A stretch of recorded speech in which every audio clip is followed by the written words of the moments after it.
Thank you. I'm going to broaden this a bit since I'm not exactly a Jamaica or Barbados expert, and I'm going to talk about the more general question, which is why is it that why do countries adopt policies that are bad for economic growth? That's really the general question. I think that's the question of the conference in some sense. And it's the question that Peter and his co-author were addressing in their paper as well, using Jamaica and Barbados as an example. So I'd give you three reasons. There are three possible reasons for this. The first is it's politics. And you can think of this as good rhetoric makes bad policy. So that's the first possible explanation. The second is countries don't know what's good for them, that they're just acting in what they think is their self-interest, but they're just wrong, badly informed. And then the third one is that they do understand what's in their interests, but these bad policies result primarily because of distributional consequences within the countries, okay? And let me just give you some examples of those three things happening during the administration in which I served, and talking primarily about world events in the context of some of the things that we did. The Wto Doha Round is probably the most illustrative of this.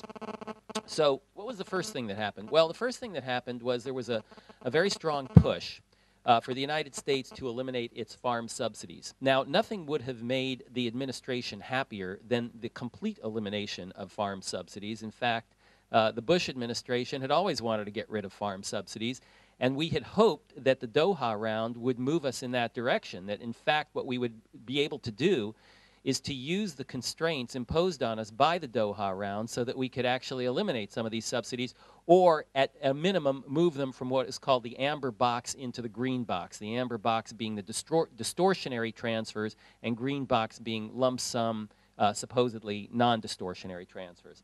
What happened? Well, what happened was a coalition of legislators from the farm states simply blocked any ability that we would have to eliminate the kinds of subsidies that we wanted. So any bill that we could have gotten through Congress, any treaty that we could have gotten through Congress, would not necessarily be a treaty that would be acceptable in the Doha Round. So that was a constraint that was actually faced by the United States, supposedly sophisticated, developed country with good understanding of policy.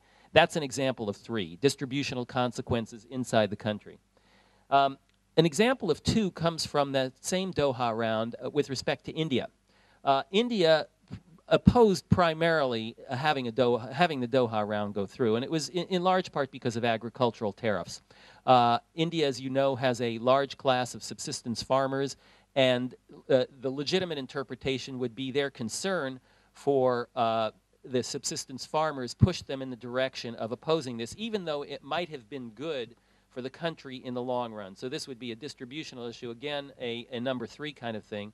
But you could also argue that it was a number two one in the sense of India was just wrong in terms of its long run interests. So one of the things that India was particularly concerned about, and so was Brazil, was that China, you know, the big power of China, would eliminate any ability for those countries, Brazil, India, others, to be competitive.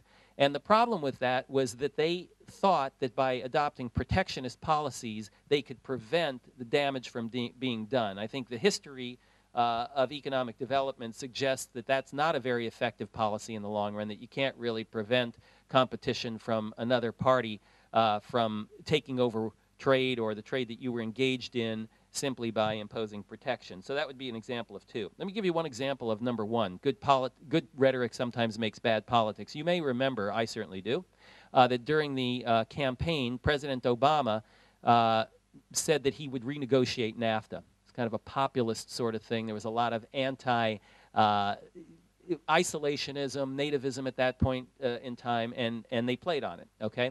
One of his economic advisors, the well-known economist at the University of Chicago, Austin Goolsbee, got caught on record saying, don't believe that, it's only politics, we won't do it if we get elected anyway, all right? And so they kind of pushed Austin into the back room for a while. But he's back. He's sitting in the executive office of the old executive office building at the White House, so he made his way back. But the point is that's an example of good rhetoric not necessarily leading to good policy. Let me give you one more example and then close with a more general theme. I mentioned China.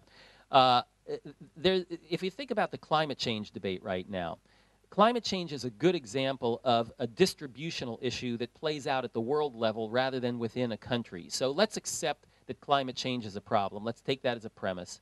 And let's say that we want to deal with it. Well, the big problem, of course, from China's point of view, and I spent time dealing with the Chinese on exactly this issue, is that this is simply below their radar screen. From their point of view, this is just not a very important issue. They got much more important things to deal with, like 25 million people moving from the rural areas to the city every year. And, you know, worrying about what happens to average temperatures 50 to 75 years from now is just not a big issue from their point of view. So that's an example of 3 distributional consequences, but not within a country, across countries at the world level. So where does that leave us? Well, I would say that it leaves us in the following situation, and I'm going to end by bringing us back to the beginning. I'm going to go back to Dave Barron's paper yesterday, and I pushed him on this question because I thought it was relevant. And that is, why is it that China has done so well? Well, some people argue that it was actually a result of the Cultural Revolution. Why? What did the Cultural Revolution do? What the Cultural Revolution did is it moved the status quo so far away from that circle that Dave had in that diagram, so far away from the ideal points, that China was willing to form coalitions that could actually undertake change, whereas if you compare that to India, India didn't have a great situation, but it wasn't anywhere near in the situation that China was in after the Cultural Revolution. Now, that doesn't say that you want to go out and have a cultural revolution in order to institute change, but what it does say is that one of the positive consequences of sometimes adverse effects, like another example would be World War II for Japan, is that it moves you into a situation where radical change is necessary, and sometimes that radical change is beneficial. Let me stop there.